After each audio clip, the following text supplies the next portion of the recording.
Okay then guys, what's going on? Cloud Plays here and welcome back to another video here on the channel. Today we're inside of the day before, as about 4 hours ago from now we had a new trailer with regards to the game and also a massive interview with some game developer inside of Fantastic.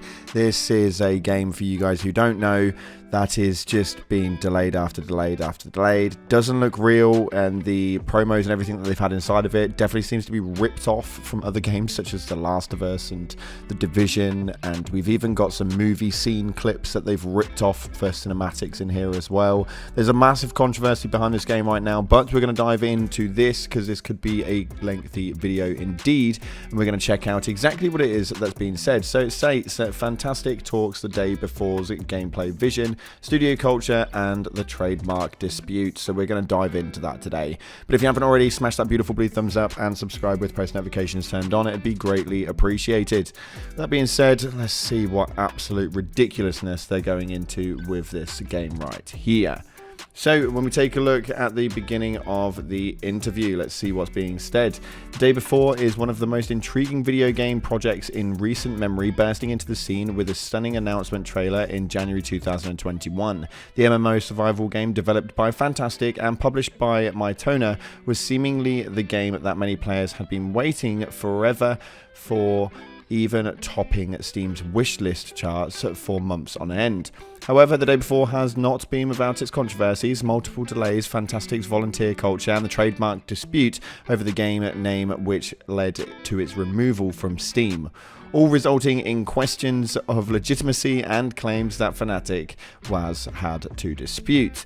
However, much like the infected that roam the Day Before's world looking for flesh to feast on, interested players have been hungry for more information on the upcoming survival game. Recently, Fantastic co-founders Edward and Asen, definitely butchered the names, spoke exclusively with Well-Played about what players can expect from the Day Before's gameplay and ongoing legal battle over the name, the studio's unique approach to game design, and shared a new teaser trailer and screenshots for fans to enjoy. So we're going to take a quick look at this one right here. You're going to love this. This is really, really detailed, and there is so much inside of this trailer that you guys are just going to be frothing at the seams.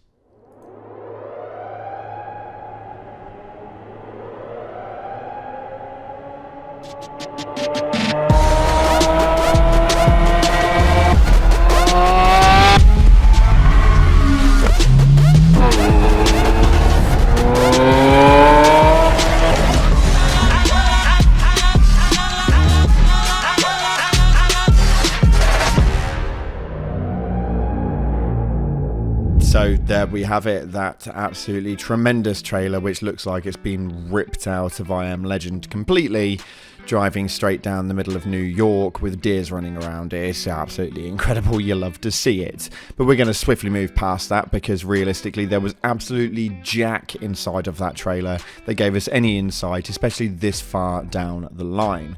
Now, Well-Played have had a load of questions for them, and the answers are, well, exactly what you would expect them to be. They state, are you able to give us an update on the game's legal situation and when it will return to Steam? Is there any chance you'll change the name? Now, Fantastic actually states that we believe that power is the truth, and we were the first to start using the name related to the video game, although that's definitely not the case. The app The Day Before actually was there beforehand, but we'll get into that in a second. This is an undisputable fact, again, completely false. Rooted in our belief in justice, we are optimistic about regaining our name through legal proceedings as swiftly as possible. Again, also quite false. They've been within the legal proceedings for quite some time now, and it would not have taken this long had they had the actual correct credentials behind this. We want to reassure our community that our Steam page will be reinstated soon and will be back at the top of the wish lists. Currently, our primary focus remains on the development of the game itself. Trademark related matters are being managed by our newly formed New Zealand joint venture with our publisher s.t.a.l.k.e.r, aptly named s.t.a.l.k.e.r Fantastic. So you can take to that as you wish, but irrelevant to it, I will be surprised if The Day Before is actually reobtained for this. They go on to ask, at Well Played, stating, "The day before looks like it's been heavily inspired by games such as The Last of Us and The Division. Was it a deliberate design choice to make a blend elements from games that inspired you into one unique experience? And are there any other games that have influenced The Day Before?"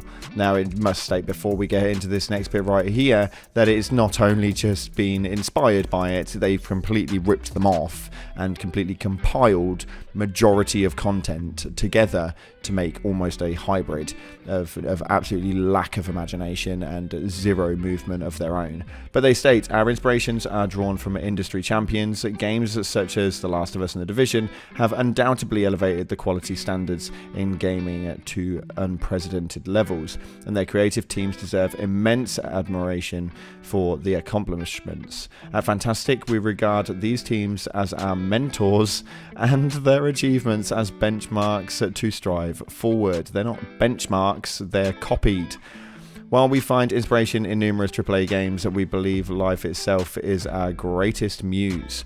By simply observing our surroundings, engaging in introspection, and understanding the intricacies of human experiences, we are often uncover the most profound inspirations. The unique blend of drawing from life and top-tier gaming helps shape our creative process, allowing us to craft unique and innovative experiences for our players." Now, considering they're making a post-apocalyptic zombie killer styled open world, it's extremely unlikely that that seems to be the case, especially considering that this is the main forefront image for what the game is, which I believe is in the middle of New York. It's actually hilarious to say that they've not taken inspiration by not just The Last of Us and The Division and heavily taken from those games, but to state that they do actually take from real life situations seems to be a bit of a joke on my end, personally.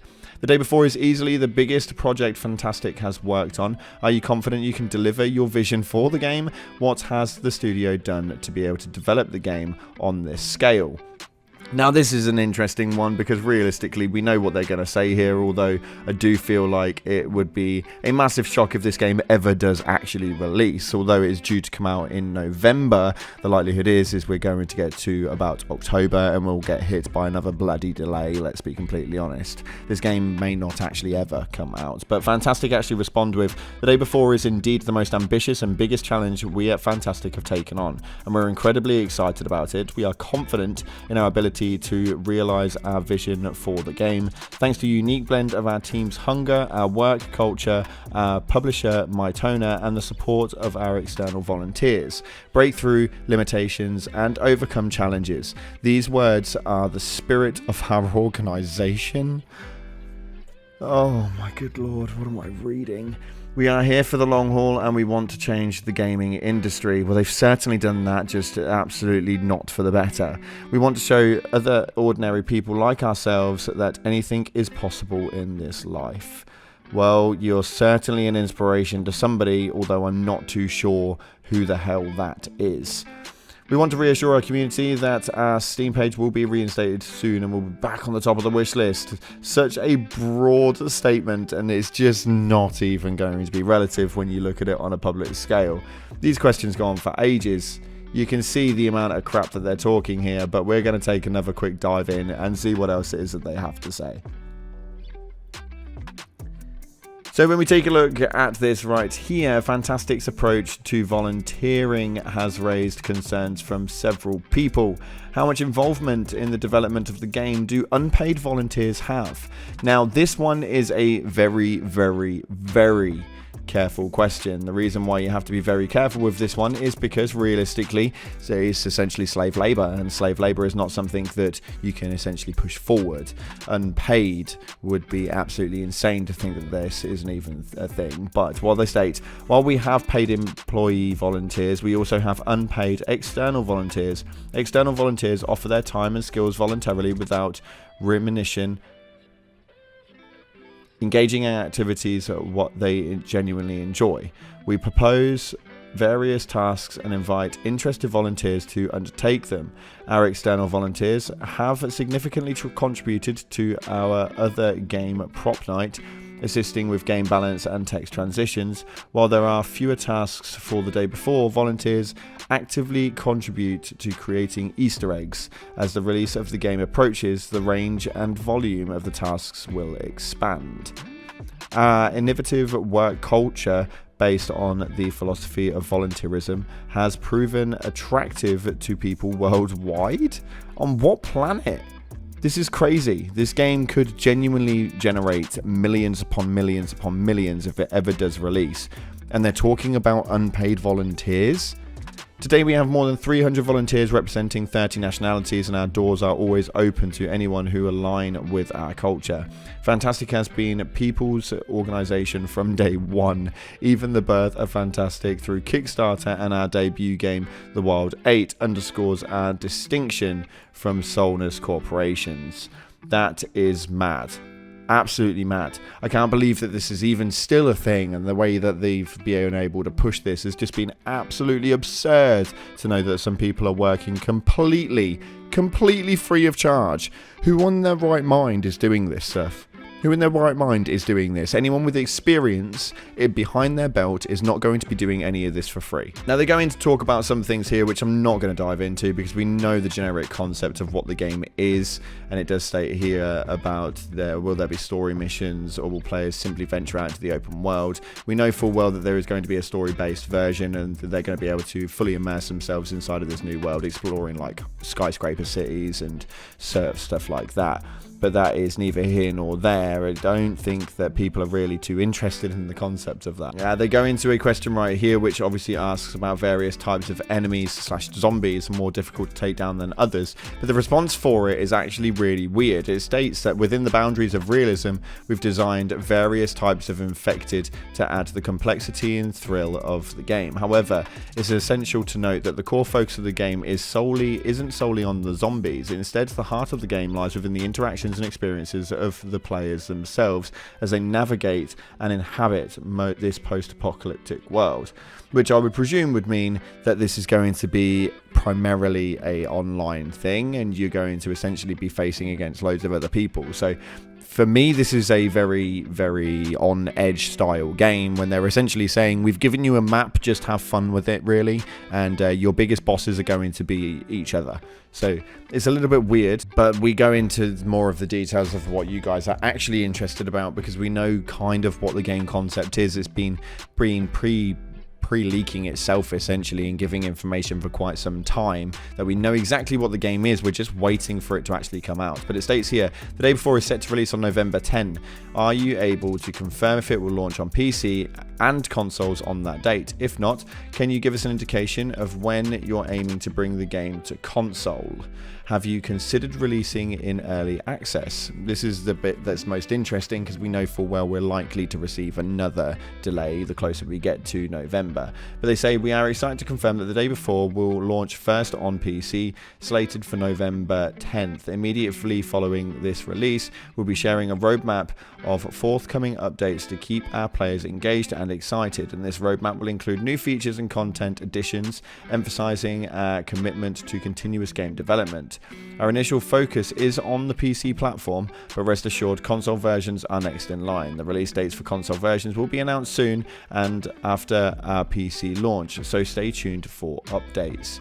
While we aren't considering any early access release, we are planning to conduct a closed beta phase prior to the game's launch, which again is extremely hard to believe. The main reason for that is because the game should have already been released by now, so the fact that there was no closed beta before this time is yet to be seen or heard of.